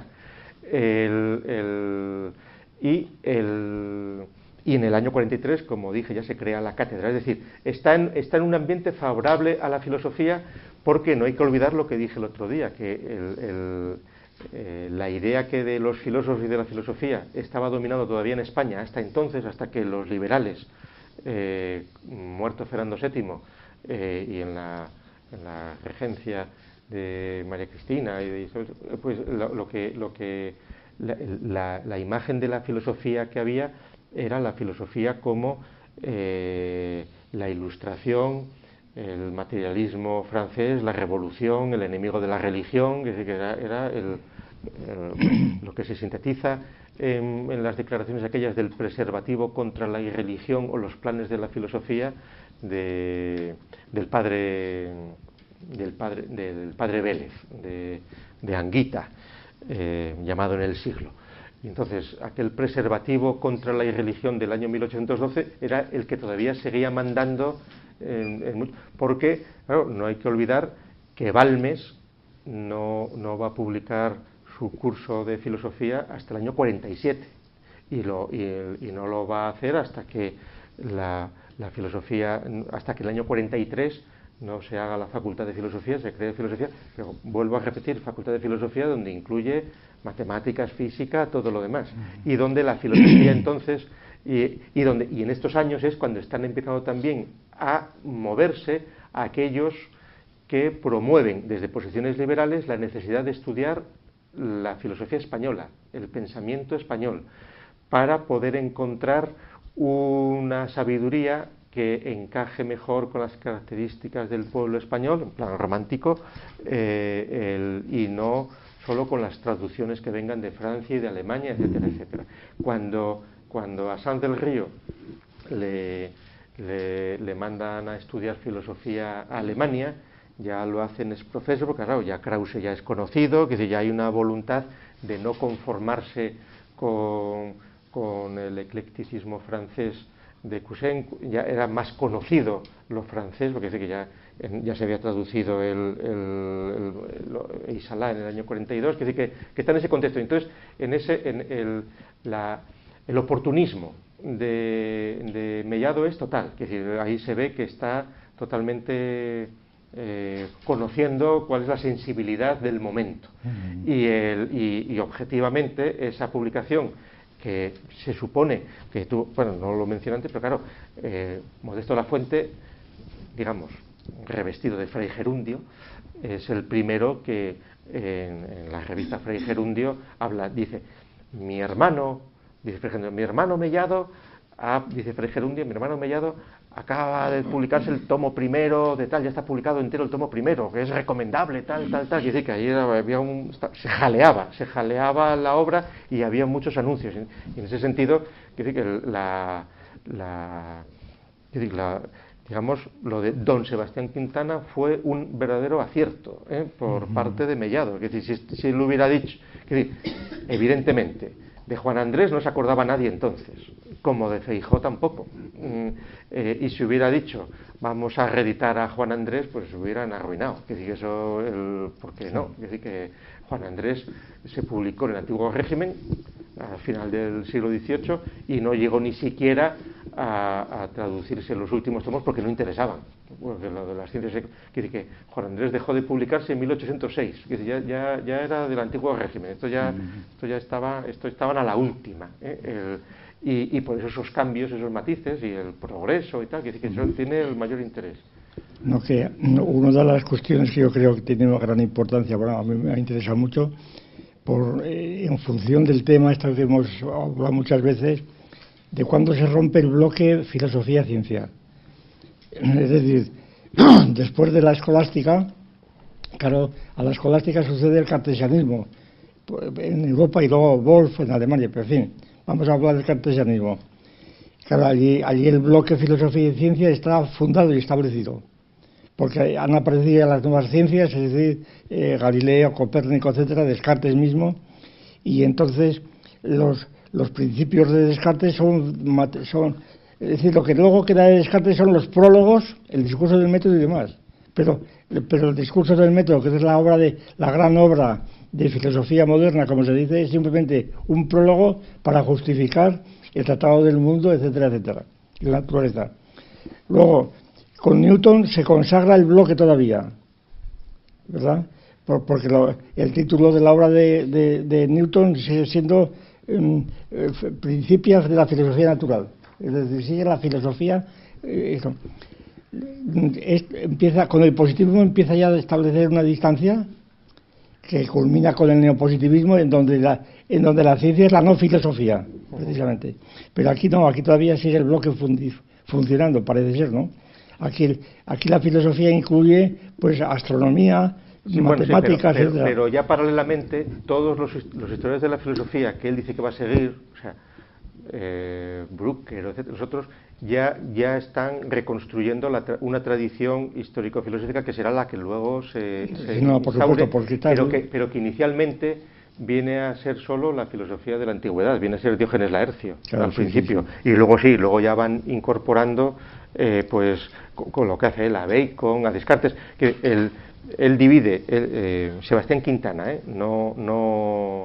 Sebastián Quintana divide en dos partes la historia de la filosofía, la antigua y la moderna, y el punto es Kant, y ensalza sobre todo a Bacon, pero claro, ahí enseguida, eso es el primer capítulo, que es el que puede ser un poco más original, pero luego ya es Juan Andrés todo. No, pero yo estoy insistiendo en el bloque. Sí, el bloque. Es decir, donde se considera que filosofía incluye de algún modo, que no es el modelo de profesor de filosofía de hoy, que lo que hace historia de la filosofía de la antigüedad, Diógenes Laercio, y no quiere saber nada ni de química, ni de matemáticas, ni de nada, ¿no?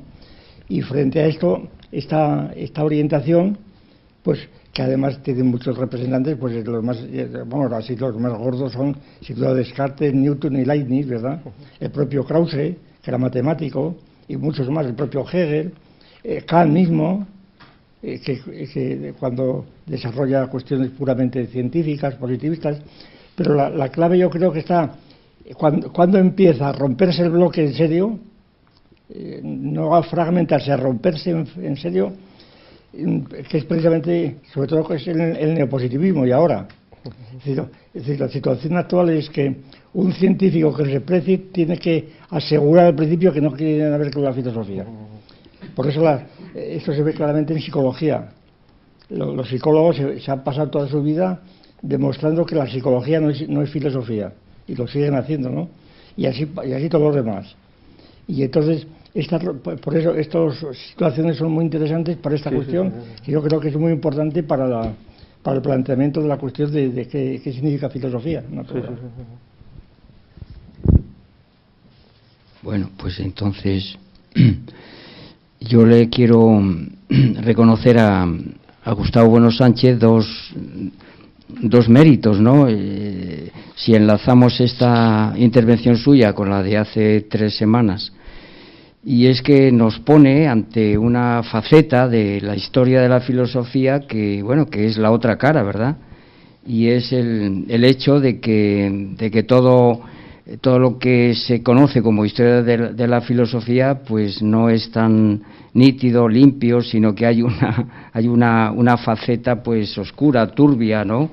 Y porque yo recuerdo pues que en la otra ocasión pues nos habló del plagio de Julián Sá del Río, nos habló de Tomás La Peña, de otro Francisco de Paula Canalejas, que también pues habían incurrido en esto y hoy he visto que has ampliado el género, porque ya no hay solo plagio, sino que claro, distingues entre plagio y copia, y eso tiene su interés, entre plagiar y adaptar, entre plagiar y piratear. Bueno, pues nada, hay que reconocerte lo que has ampliado ahí un género, y además que le has dado pues contenido, ¿no? Para que realmente sepamos que la historia de la filosofía no es lineal, sino que tiene luces, sombras, etcétera. Y esto por un lado, y luego por otro lado, pues eso, esa otra faceta tuya de historiador, que recurre a las metodologías propias de un historiador, que es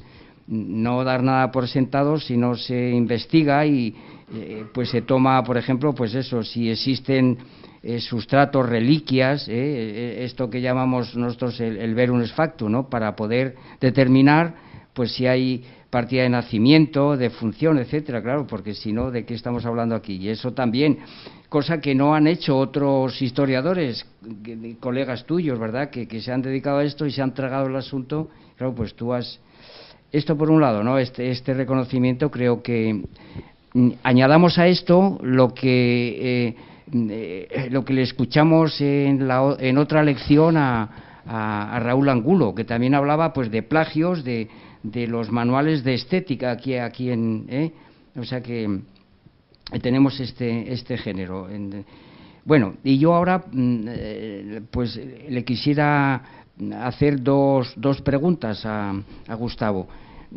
que están conectadas, porque como han salido aquí autores y sistemas, y Bacon, Kant, etcétera, me gustaría que nos dijera algo, si esto es posible, ¿verdad?, acerca de cuál es el tratamiento que da este hombre, que ya le has tipificado como progresista, anticarlista, etcétera, pues de la filosofía española, por un lado, si nos puedes abundar algo, si puedes decir algo al respecto, y luego si existe alguna distinción entre lo que podríamos llamar, pues, la filosofía de los clérigos, puesto que han salido ahí los jesuitas, bueno, pues has citado a Hervás, a Masdeu, al propio Andrés, la revista Fray Gerundio, pues el Padre Isla, etcétera, entre jesuitas anda el asunto, y si hay alguna clara distinción entre esa filosofía que tiene que ver con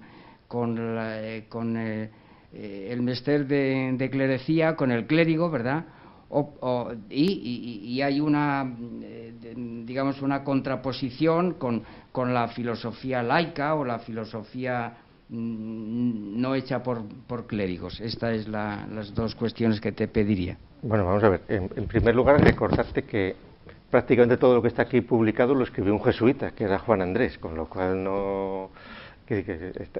dicho de otra manera, que un editor liberal como Mellado podía tragar prácticamente todo aquello, y que seguramente por eso también en su momento habían prescindido de traducir los dos tratados sobre ciencias eclesiásticas de Juan Andrés, que eso interesaba menos. Con respecto empiezo con lo de los plagios que dices. Hombre, hasta cierto punto es normal que haya grandes dependencias. De hecho, yo tengo, bueno, lo estamos haciendo ahora, el grado de dependencia de unas obras respecto de otras en determinadas disciplinas es inmenso.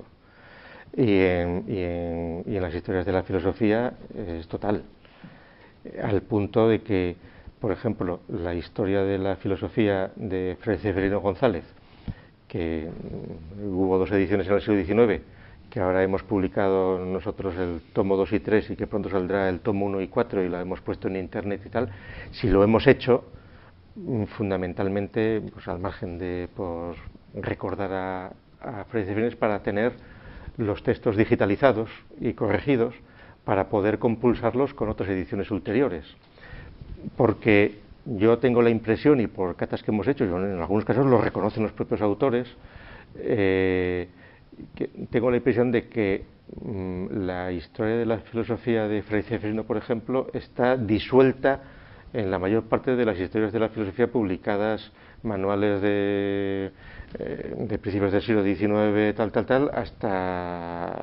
hasta nuestros días, pasados por unos por otros. Es decir, que hay una serie de dependencias totales. Muchas pueden ser directas, otras pueden ser indirectas. Es decir, que en muchos casos, por la propia... Date cuenta que muchas veces puede ser a partir de apuntes que ha recibido alguien en una clase, pues en el año 20, de un profesor que leyó a la historia de Fray Ceferino, o la que fuera, porque porque estaba en español, y leyeron más a Fray Ceferino que, por ejemplo, a Azcárate, que mencionábamos el otro día, ¿no? Pero y esos apuntes se los ha dictado a otro profesor que 20 años después escribe otra historia y tal. Es decir, que la continuidad dentro de la tradición es normal que dependa de unas fuentes, o dicho de otra manera, que qué originalidad vas a encontrar en muchas cosas, salvo que hagas de verdad una historia filosófica de la filosofía, o modifiques lo que son pues, actualizaciones bibliográficas, etcétera, etcétera. Con esto no digo que no hayan cambiado cosas, ha cambiado muchísimo y con mucha sutileza. Y con muchas reinterpretaciones que continuamente se van haciendo en las historias de la filosofía, pero donde fundamentalmente quien ha controlado en España y en español la historia de la filosofía ha sido el clero siempre. Es decir, y haciendo una historia de la filosofía desde una perspectiva de la llamada filosofía cristiana, ya con traducciones de obras extranjeras. Claro, porque luego, las mismas cosas del krausismo, etcétera, bueno, están dentro de un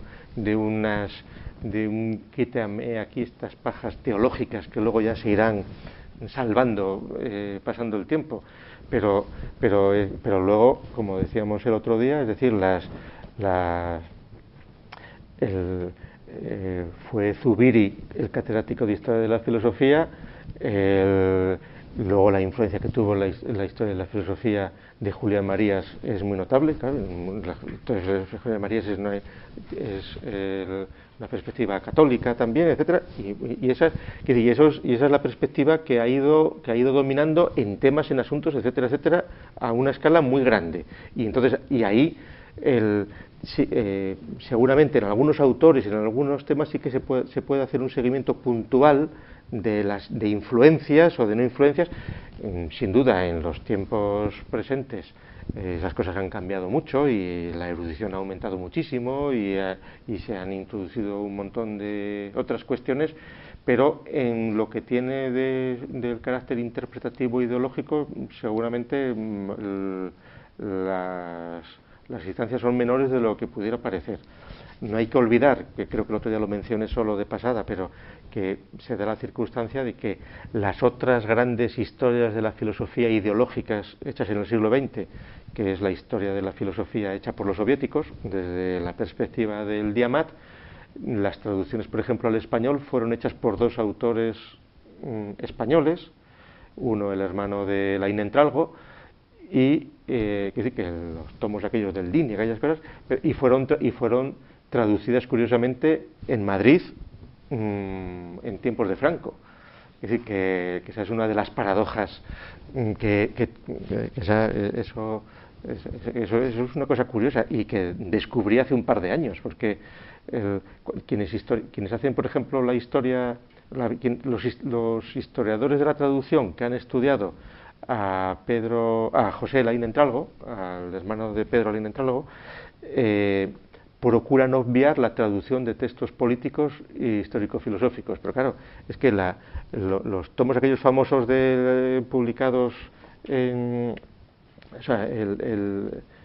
DINIC, que teóricamente figura como traducido del grueso por Adolfo Sánchez Vázquez y por Sánchez Vázquez sabía menos ruso que Laín Entralgo, evidentemente, y luego lo que es el manual, los dos tomos que aparecieron publicados primero en Pueblos Unidos y que luego aparece otra edición en Progreso, pues ahí el primer traductor fue Laín Entralgo en Madrid, en los años 60, bajo el franquismo, eso para la memoria histórica, aunque quiere decir que no había, y firmando con su nombre las ediciones publicadas por Grijalvo en México. Todo el mundo sabía que estaba en Madrid, no había inconveniente. Pero ahora, en cuanto a las... Entonces, el libro de Juan Andrés, incluso la parte que habla de filosofía y tal, son cosas muy muy tempranas, que todavía tratan de la filosofía hasta el siglo XVII fundamentalmente, y entonces que todavía no, que en ese sentido es mucho más interesante, por ejemplo, el acercamiento que hace Azcárate en los 4 tomos aquellos, ya con toda la filosofía del XIX, incluso pues ya incorporando el positivismo y la nueva situación de los avances de las ciencias, que es lo que va a determinar, claro, institucionalmente y en facultades, pues la división ya del bloque, en términos administrativos, con la Facultad de Filosofía y Letras y la Facultad de Ciencias, con la Ley Moyano del 57, ¿no? Que ahí ya eso marca ya unas y donde ahí la historia de la filosofía se queda en una cosa puramente marginal, porque ha perdido esa función que estos pretendían darle de ser el preámbulo general, o la ideología general, un planteamiento filosófico general de todas las cosas, que era un poco la perspectiva al titular así esta obra. Claro, ¿por qué lo vas a llamar literatura a eso? Porque de hecho los de literatura ganaron la partida a los de filosofía, digamos, a esa perspectiva en términos de generalidad, y durante muchos años, pues de Unamuno, de Ortega, hablan tanto los de, digamos, gremialmente los de literatura, y eso viene en buena medida, bueno, de ese sentido de literatura tan amplio, pero donde literatura entraba la historia, entraba el arte, entraba el hablar de las ciencias, de los descubrimientos, algo que luego también en el terreno literario se ha ido restringiendo a lo que es la ficción o a lo que son los géneros propiamente literarios, y no el sentido de literatura en general, como civilización o como filosofía que se utiliza en algún momento. Y entonces ahí lo que es muy interesante es seguir las perspectivas gremiales, que son muy peligrosas, porque las perspectivas gremiales a veces sirven para oscurecer mucho desde una perspectiva particular la reinterpretación global de las cosas. Y en este sentido, claro, el cambio cualitativo es que la perspectiva que tiene, por ejemplo, Juan Andrés o un jesuita o Hervás cuando tratan de todas esas cosas, ellos están desde el otro mundo contemplando cómo se desarrollan los hombres, y entonces a todo eso le pueden llamar filosofía, porque es todo aquello que no es revelación o que no es dogmática, y entonces es todo lo que, incluyendo las ciencias, pero claro, esa es una perspectiva muy distinta cuando ya estás hablando después de la caída del antiguo régimen, y en este caso está en un proceso de exaltación nacional notable en España, que se había producido también en la música, como ya ha hablado Angulo varias veces, y que va muy paralela esa identificación nacionalista en música y en la llamada filosofía, que tardará en llegar unas décadas a Cataluña o al País Vasco ya por la vía de la voluntad por parte de los elementos más reaccionarios de derechas, de querer enfrentarse al liberalismo y al internacionalismo por la parte de la parcelación catalana o vasca, del surgimiento de conceptos como Filosofía Nacional de Cataluña o Filósofo Nacional de Cataluña, que eso es de principios del siglo XX, es decir, que ahí son medio siglo 60 o 70 años después, y en el caso vasco todavía más tarde, es decir, la primera historia de la filosofía vasca es de los años 30. Sí. ¿Cómo se ve de una perspectiva, que igual es un poco salirse del tema, pero cómo se ve una perspectiva de 150 años después la historia de la filosofía de Balmes? Bueno, más de 150, o sea, 170. Pues, hombre, la historia de la filosofía de Balmes, primero, es una historia que tiene interés, es muy coyuntural, que es decir, Balmes la publica a la vez que otros 3 manuales que aparecen, y hay que dotar de productos el mercado porque hay una demanda por las nuevas asignaturas que se han puesto, pero yo creo que aunque Balmes está está enfrentándose y conoce, y él por su formación matemática, etcétera, los problemas de las ciencias del momento, en Balmes todavía se puede percibir una cierta visión de la filosofía como el conjunto de las heterodosias contrarias al orden, a la ortodoxia por antonomasia católica, Es decir, que domina todavía esa perspectiva en Balmes, que además quiere decir que Balmes, como es bien sabido, que estaba muy cercano al carlismo, etcétera, etcétera. Y entonces en Balmes presiona sobre todo eso, aunque, y claro, Balmes murió muy joven y muy pronto. Y entonces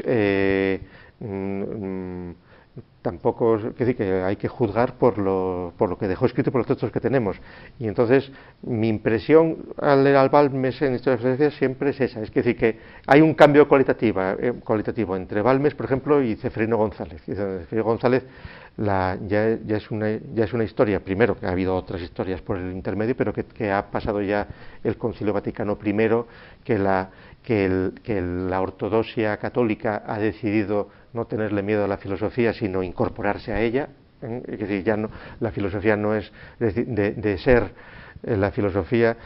Lo que el otro día decíamos, como Menéndez Pelayo, cuando escribe su Historia de los heterodoxos, podría perfectamente haberlo llamado Historia de los filósofos españoles, porque heterodoxos está interpretando heterodoxos como lo que entendían por filósofos los carlistas, es decir, los que estaban fuera de la ortodoxia. Claro, en ese intermedio entre Balmes y Fray Ceferino, en esas 3 décadas, desde que escribe la filosofía, o 25 años, aunque sí que cuando Balmes muere, Fray Ceferino está en Filipinas reivindicando a Santo Tomás, unos años después, pero muy poco, casi paralelos, aunque era más joven.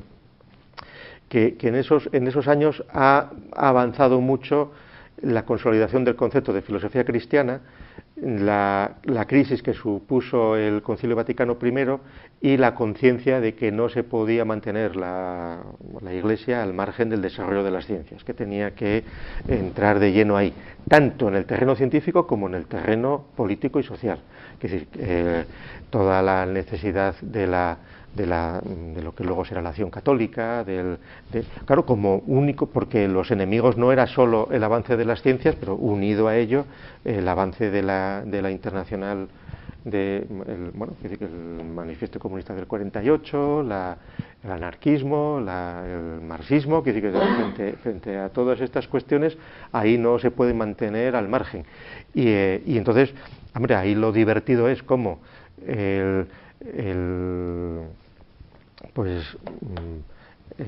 hoy son reivindicadas personas que eran absolutamente católicas y tal, y porque se preocupaban por la cuestión social. Pero claro, como funciona el prejuicio de que eso no tenía, pero la cuestión social es un concepto puramente clerical, para intentar frenar el avance de lo que se va a llamar desde pocos años después de que escriba esto, socialismo. Claro, el propio Mellado, en su enciclopedia, en la enciclopedia de Mellado, hay un artículo ya dedicado a socialismo, y es una de las primeras veces que se trata del socialismo en España, claro, que es la novedad, y donde frente a eso tienen que reaccionar rápidamente, y ahí fundamentalmente. Es decir, que todos esos cambios que se producen por la vía política y por la vía del desarrollo de disciplinas científicas, pues la geología, la evolución, pues todos los desarrollos tecnológicos del siglo XIX, todas estas cosas provocaron la crisis del Concilio Vaticano I, provocaron el sílabus, provocaron tener que cerrar filas, pero no tenerle miedo a enfrentarse con las ciencias desde la ortodoxia cristiana en general y católica en particular. El propio Fray Ceferino, en ese sentido, fue uno de los avanzados más notables, pero claro, Balmes se murió antes de poder asistir a esos procesos.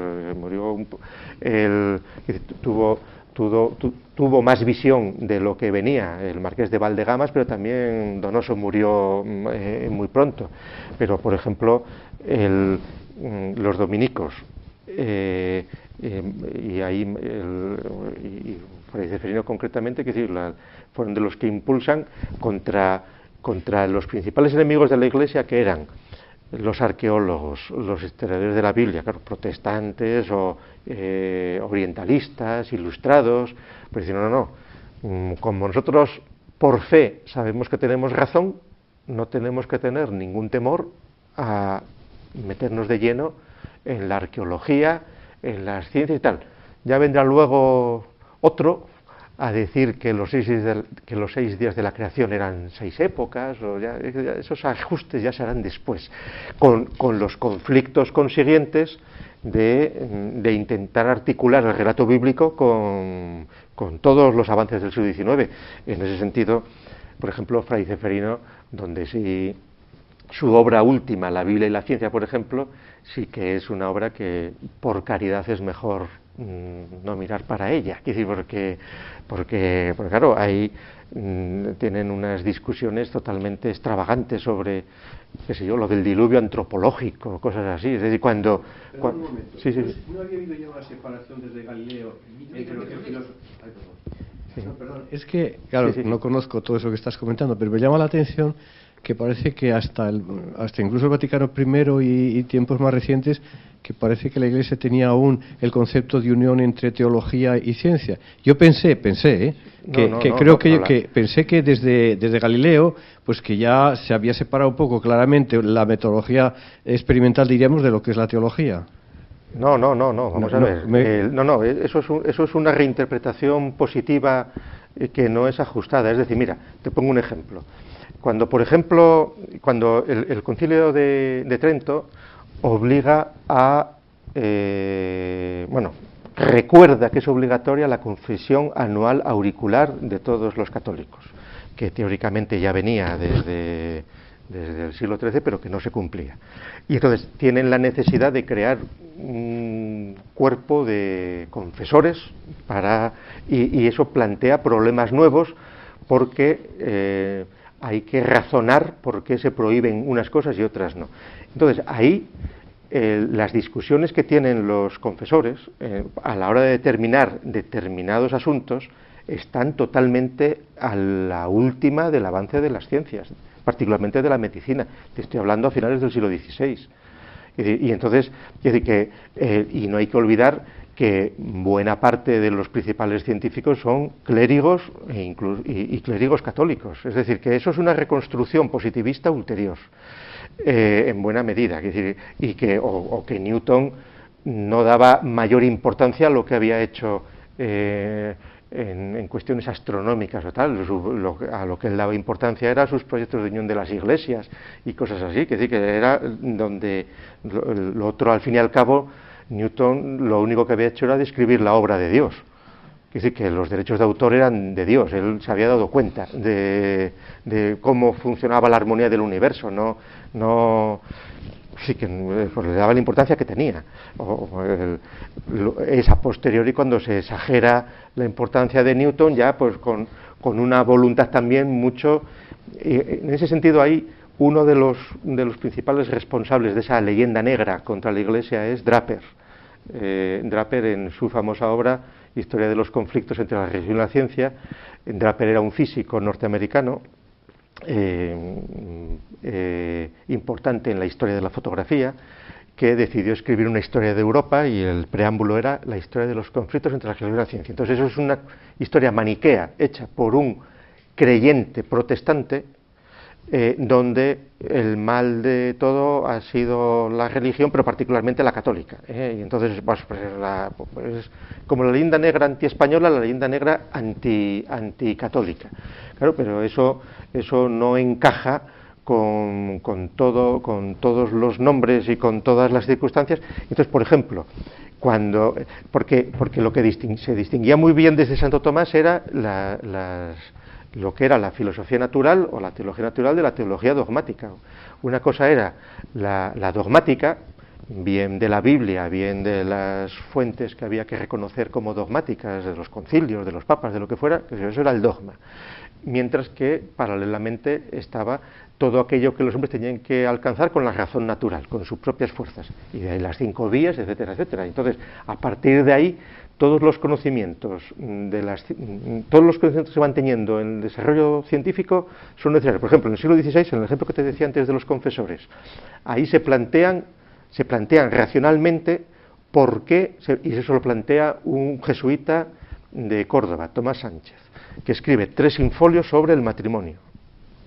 O sea, sobre el 6º mandamiento escribe 3 tomos in folio, un porrón de páginas en latín. Entonces, claro, ahí cualquier asunto moral que se condenara había que ver cuáles eran las fuentes. Ahí es el método del derecho romano. ¿Por qué está prohibida la efusión voluntaria del licor masculino? Pues es un pecado porque se está desaprovechando el fruto que naturaleza ha dado para la generación. Y entonces, por eso, entonces, vale, y entonces ahí hay una razón suficiente. Pero dicen, ¿y qué sucede cuando una señora se practica a sí misma placer? ¿Hay que condenarlo? Y entonces ahí empezarán una discusión tremenda, argumentando con los médicos sobre si había algún equivalente a la eyaculación en la mujer. Y entonces Tomás Sánchez, leyendo no solo Galeno y no solo los médicos clásicos, sino los últimos estudios que los médicos están haciendo, dirán, no encontramos ningún órgano en la mujer que suponga que porque una mujer se palpe agradablemente para ella, haya un derramamiento de algún licor que pueda ser un desperdicio. Con lo cual dirán, si se condena esas actuaciones simplemente porque se procura placer, el peligro es que caemos en el rigorismo y entonces ya entraban en los mismos argumentos de si de condenar a quienes querían evitar que hubiera pinturas bellas, contra el talibanismo islámico, diríamos hoy, es decir, quienes decían que había que quitar bellas pinturas, y el argumento que utilizan es, ¿no?, por la misma razón, habría que prohibir telas agradables al tacto, porque si nos provoca placer la tela, pues podemos pecar y cosas así. Entonces, claro, esa dialéctica entre el rigorismo propio de místicos o de eremitas o de talibanes con la racionalización de las cosas llevaba a consecuencias extrañas, como era, por ejemplo, en el siglo XVII, todas esos razonamientos, por la vía de los razonamientos, pues de que no había ninguna razón para que hubiera que prohibir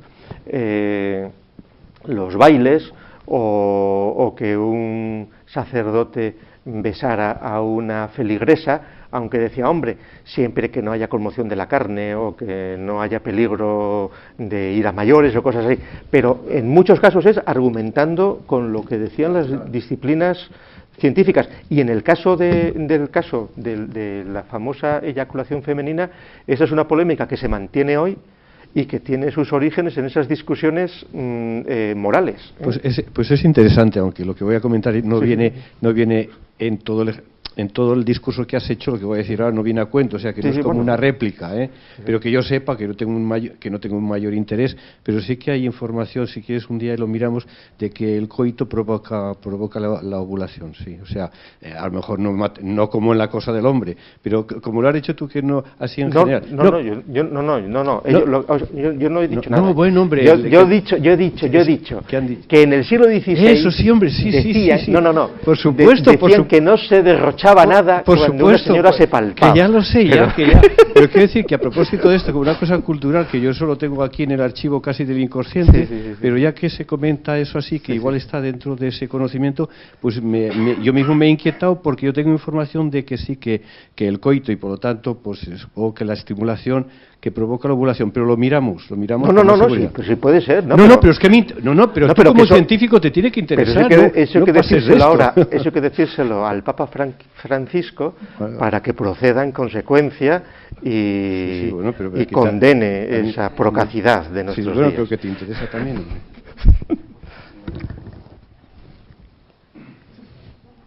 Bueno, pues nada, nadie dice nada más. Pues sale.